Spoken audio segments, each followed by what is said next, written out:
पत्थर की हवेली को शीशे के घरों में तिनकों के नशे मन तक इस मोड़ से जाते हैं।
अकेली सी रुकती है ना चलती है।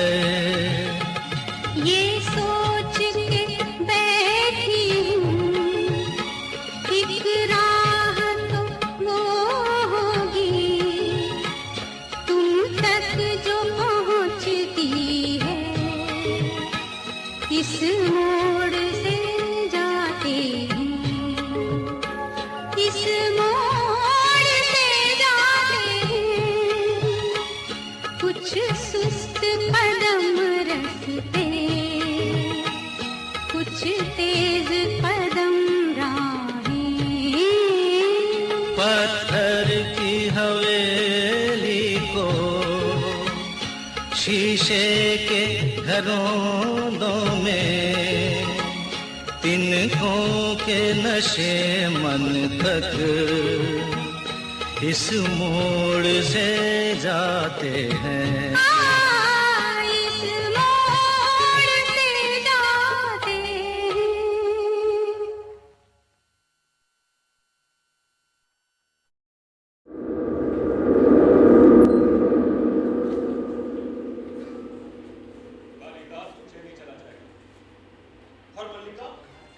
जिसका नाम उसके कारण सारे ग्राम प्रांतन में अपवाद का विषय बना है, पीछे यही पड़ी रहेगी। क्यों अंबिका, क्यों? क्या इतने वर्ष सारी पीड़ा क्या इसी दिन के लिए सही है कि दूर से देखने वाला व्यक्ति भी जान सकता है कि वर्षों में क्या क्या बीता है। समय ने तुम्हारे मन, शरीर और आत्मा की इकाई को तोड़ कर रख दिया। तुमने करके अपने आप को गलाया है कि मल्लिका को किसी अभाव का अनुभव न हो। और आज हर जीवन भर का भाव का प्रश्न उसके सामने है, तुम उसको सोचना नहीं चाहती। आश्चर्य है।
भी भीग गई।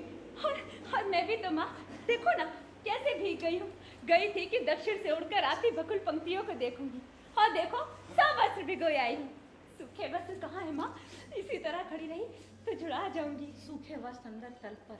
तुमने पहले से ही निकाल दिए थे। तुम्हें पता था कि वर्षा होगी, और मैं जानती थी कि तुम चिंतित होगी। परंतु माँ, मुझे भीगने का तनिक खेद नहीं।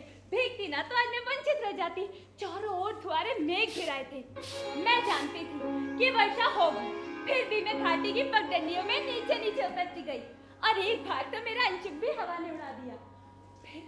फिर बूंदे पड़ने लगी माँ, बूंदे पड़ने लगी।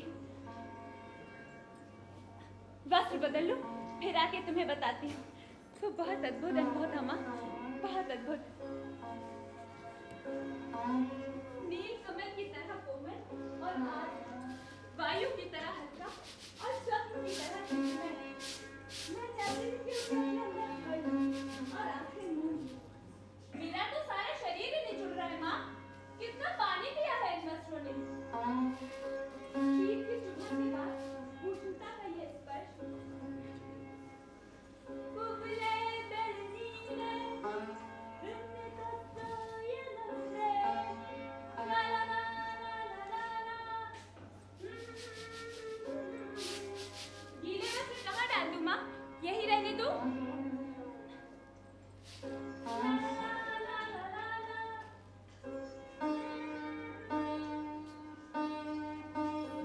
माँ, आज के वे क्षण मैं कभी नहीं भूल सकती। सौंदर्य का ऐसा साक्षात्कार मैंने कभी नहीं किया। जैसे वो सौंदर्य अस्पृश्य होते भी मानसल हो। मैं उसे छू सकती थी, देख सकती थी, पी सकती थी। कि तभी मुझे अनुभव हुआ वो क्या है जो भावना को कविता को रूप देता है। मैं जीवन में पहली बार समझ पाई कि क्यों कोई पर्वत शिखरों पर सहलाती मेघमालाओं में खो जाता है। क्यों किसी को अपने तन मन की अपेक्षा आकाश में बनते मिलते चित्रों का इतना मोह रहता है। क्या बात है माँ, तुम इस तरह चुप क्यों हो? देख नहीं रही, मैं काम कर रही हूँ। काम तो तुम हर समय करती हो, परंतु हर समय इस तरह चुप तो नहीं रहती। मैं तुम्हें काम नहीं करने दूंगी। मुझसे बातें करो।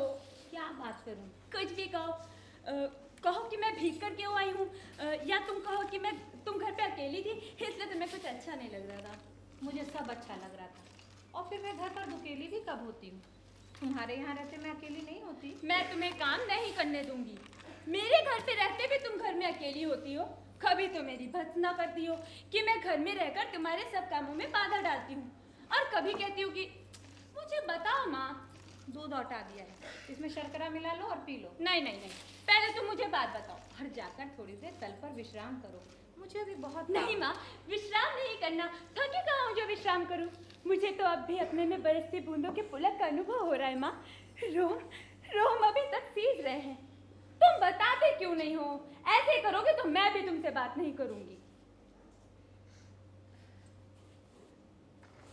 क्या बात है माँ? तुम रो रही हो? नहीं मल्लिका, कभी बैठे बैठे मन उदास हो जाता है। बैठे बैठे मन उदास हो जाता है, किंतु बैठे बैठे इस तरह रोया तो नहीं जाता। तुम्हें मेरी सौगंध है माँ, जो तुम मुझे ना बताओ। कुछ नहीं मल्लिका, कोई बात नहीं है। ये घोड़ों के टापों के शब्द कहाँ से आ रहे हैं माँ?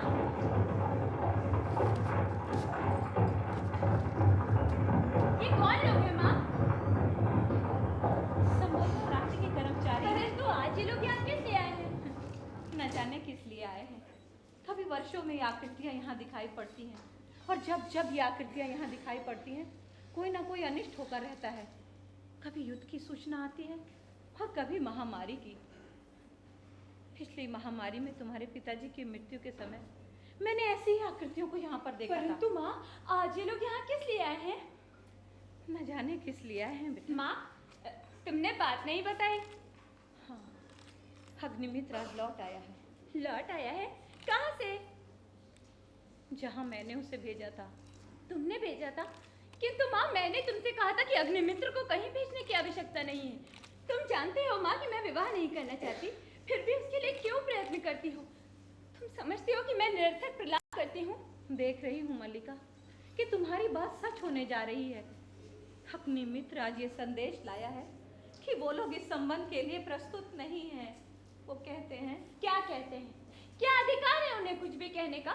मल्लिका का जीवन उसकी अपनी संपत्ति है। वो उसे नष्ट करना चाहे तो किसी को उस पर आलोचना करने का क्या अधिकार है माँ? मैं कब कहती हूँ कि मुझे अधिकार है? मैं तुम्हारे अधिकारों की बात थोड़ी कर रही हूँ। तुम ना कहो, लेकिन मैं जानती हूँ मल्लिका, खास तुम्हारा जीवन तुम्हारी अपनी संपत्ति है, मेरा तुम पर कोई अधिकार नहीं। ऐसा क्यों कहती हो माँ? तुम मुझे समझने का प्रयत्न क्यों नहीं करती? खास तुम पर हमारा कोई अधिकार नहीं, किंतु इतना बड़ा अपवाद अब मैं नहीं सह सकती। मैं जानती हूँ माँ, अपवाद होता है, तुम्हारे दुख की बात भी मैं जानती हूँ, परंतु फिर भी मुझे अपराध का अनुभव नहीं होता माँ। मैंने भावना में एक भावना का वर्ण किया है। मेरे लिए वो संबंध और सब संबंधों से बड़ा है। वास्तव में मैं अपनी भावना से प्रेम करती हूँ, जो पवित्र है, कोमल है, अनश्वर है। और मुझे ऐसी भावना से वितृष्णा होती है। पवित्र, कोमल, अनश्वर। माँ, तुम मुझ पर विश्वास क्यों नहीं करती? तुम जिसे भावना कहती हो वो केवल छलना और आत्म प्रवंचना है। भावना में भावना का वर्ण किया है। मैं पूछती हूँ, भावना में भावना का वर्ण क्या होता है? उससे जीवन की स्थूल आवश्यकताएं किस तरह पूर्ण होती हैं? भावना में भावना का वर्ण। जीवन की स्थूल आवश्यकता ये तो सब कुछ नहीं है ना माँ। इनके अतिरिक्त भी तो जीवन में बहुत कुछ है ना। होगा, मैं नहीं जानती। सच तो ये है माँ कि ग्राम के अन्य व्यक्तियों की तरह तुम भी उन्हें संदेह और वितृष्णा की दृष्टि से देखती हो। ग्राम के अन्य व्यक्ति उसे उतना नहीं जानते जितना कि मैं जानती हूँ, इसीलिए मैं उससे घृणा करती हूँ। माँ, ग्राम के अन्य व्यक्तियों को उससे क्या प्रयोजन, परंतु मुझे है।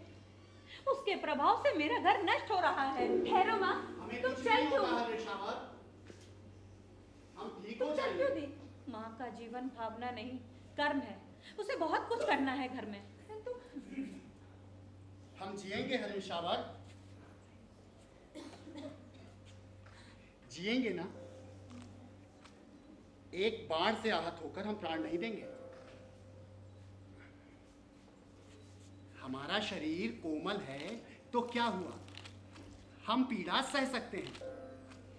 एक बाण प्राण दे सकता है तो उंगलियों का कोमल स्पर्श प्राण दे भी सकता है। हमें नए प्राण मिल जाएंगे। हम कोमल आस्तरण पर विश्राम करेंगे। हमारे अंगों पर घृत का लेप होगा। कल हम फिर वनस्थली में घूमेंगे, कोमल दूर्वा खाएंगे। खाएंगे ना? ये आहत हरिण शावक, यहाँ ऐसा कौन व्यक्ति है जिसने इसे आहत किया? क्या दक्षिण की तरह यहाँ भी? आज ग्राम प्रांतर में कई नई आकृतियां देख रहा हूँ। राज्य के कुछ कर्मचारी आए हुए हैं। अरे हम सोएंगे। हाँ, हम थोड़ी देर सो लेंगे तो हमारी पीड़ा दूर हो जाएगी, परंतु उससे पहले हमें थोड़ा दूध पीना है। मल्लिका, थोड़ा दूध हो तो किसी भाजन में ले आओ। माँ ने दूध अटा के रखा है, अभी लाती हूँ। अभी भी राज के 2-3 कर्मचारियों को हमने घोड़े पर जाते देखा। माँ कहती है कि जब भी ये लोग आते हैं कोई ना कोई अनिष्ट होता है। जानते हो, वर्षा के रोमांच के बाद मुझे ये सब बहुत विचित्र सा लग रहा है और माँ आज बहुत रुष्ट है। हम पहले से सुखी हैं। हमारी पीड़ा धीरे धीरे दूर हो रही है। हम स्वस्थ हो रहे हैं। न जाने इसके रुई जैसे कोमल शरीर पर उससे बाण छोड़ते बना कैसे। ये कुलांच भरता हुआ मेरी गोद में आ गया। मैंने कहा तुझे वहां ले चलता हूं जहां अपनी माँ की सी आंखें और उसका सा ही स्नेह मिलेगा। सच, माँ आज बहुत रुष्ट है। माँ को अनुमान हो गया होगा कि वर्षा में मैं तुम्हारे साथ थी, नहीं तो इस तरह भीग कर ना आती। माँ को अपवाद की बहुत चिंता रहती है। दूध इधर रख दो मल्लिका, और इसको अपनी बाहों में ले लो, संभाल के। ये लो। अरे हम दूध नहीं पिएंगे? नहीं, हम ऐसा हठ नहीं करेंगे। हम दूध अवश्य पिएंगे। ऐसे ऐसे। दूध पिलाकर इसके मांस को और कोमल कर लेना चाहते हो? जहां तक मैं जानता हूं हम लोग परिचित नहीं हैं। तुम्हारा एक अपरिचित घर में आने का साहस कैसे हुआ? कैसी आकस्मिक बात है कि ऐसा ही प्रश्न मैं तुमसे पूछना चाहता था। हमारा कभी का परिचय नहीं, फिर भी मेरे बांह से हथेली को उठा ले आने में तुम्हें संकोच तक नहीं हुआ? ये तो कहो द्वार तक रक्त बिंदुओं के चिन्ह बने हैं, अन्यथा इन बादलों से घिरे दिन में मैं तुम्हारा अनुसरण कर पाता? देख रहा हूं कि तुम इस प्रदेश के निवासी नहीं हो। मैं तुम्हारी दृष्टि की प्रशंसा करता हूँ। मेरी वेशभूषा ही इस बात का परिचय देती है कि मैं यहाँ का निवासी नहीं हूँ। मैं तुम्हारी वेशभूषा देखकर नहीं कह रहा। तो क्या मेरी ललाट की रेखाओं को देखकर लगता है चोरी के अतिरिक्त समुद्रिक का भी अभ्यास करते हो? तुम्हें ऐसा लांछन लगाते लज्जा नहीं आती? क्षमा करना देवी, परंतु ये हरिण शावक जिसे बाहों में लिए हैं मेरे बाण से आहत हुआ है, इसलिए मेरी संपत्ति है। मेरी संपत्ति मुझे लौटा तो देंगी। इस प्रदेश में हरिणों का आखेट नहीं होता राजपुरुष। तुम बाहर से आए, इसलिए इतना ही पर्याप्त है कि हम इसके लिए तुम्हें अपराधी न माने। ओ, तो राजपुरुष के अपराध का निर्णय ग्रामवासी करेंगे। ग्रामीण युवक,